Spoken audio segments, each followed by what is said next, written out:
Hi guys, welcome back to my channel, Catherine Mia Designs. Today's tutorial is a mixed media piece.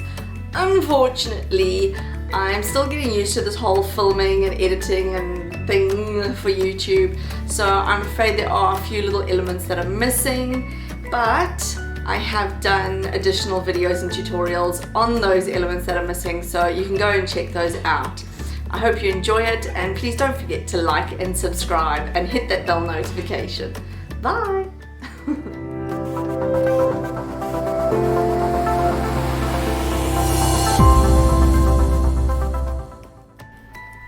So these are little flowers that I painted on some old book pages that I then cut out, and I'm going to use them as part of my mixed media art. I will do another little tutorial about how I painted them. They're super duper easy, and as you can see, I've just got a little paint palette, and that was actually my son's, so nothing fancy.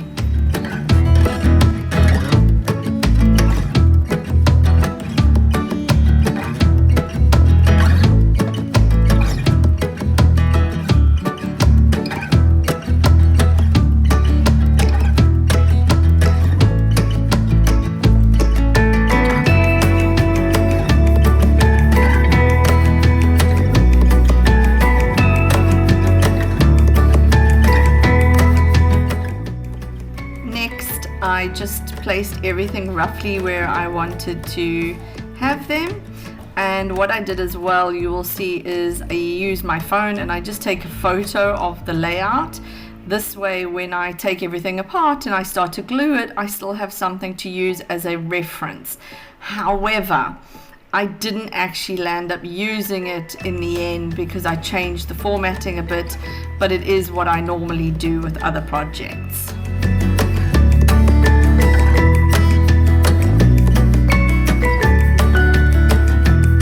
So next, I'm just going to distress the piece of wood before I glue anything onto it, and to do that I'm using, I can't remember what I used, it was either a 120 or a 150 grit sandpaper. Either one really will do, but obviously a 120 is rougher, so the paint will come off faster.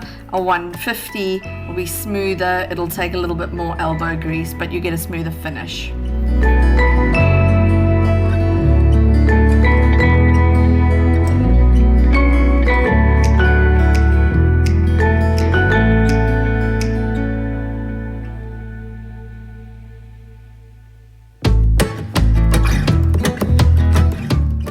I normally work in total chaos. As you can see, there's tons of stuff around me, but after sanding, I do like to use my little dust buster and clean up, and a big fat paintbrush that I've had for years. It's softer and it works better than a dustpan and brush. Also, I always keep a bottle of spray water, just water, so I can clean up any loose dust from the piece that I'm working on. So here you can see I am using my phone with that photo that I took earlier as a reference, now putting things kind of back in place as I'm about to glue them. However, I kind of put that aside and went with something a little bit different, as you can see.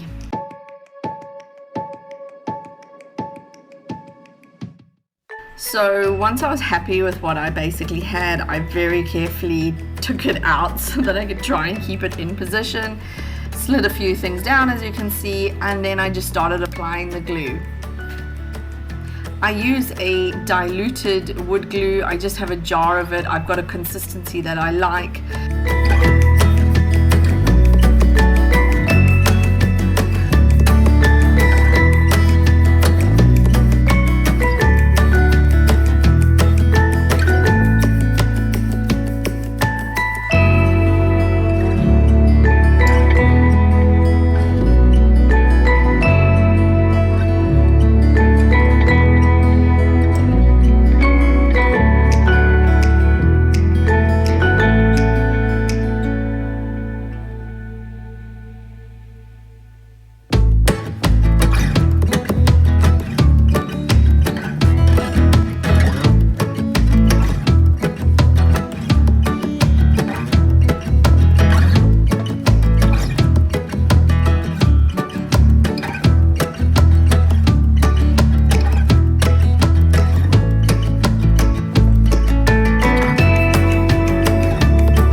I've checked through all my videos and I cannot find the one where I have done the gold leafing, but there are other tutorials that I've done, so you can go and check those out about gold leafing. Lots of different techniques, whether it's paper, wood, wool, whatever the case is. Anyway, so here I'm basically just adding a bit of detail with a gold not a highlighter, what is it, a Sharpie or a permanent marker, whatever you like. So I just kind of went to town on this.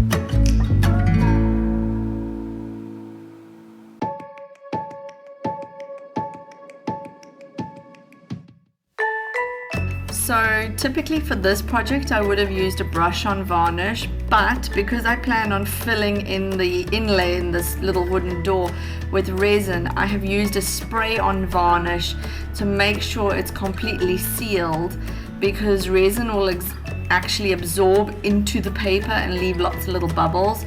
And this is the best way I have found to seal it properly before that process.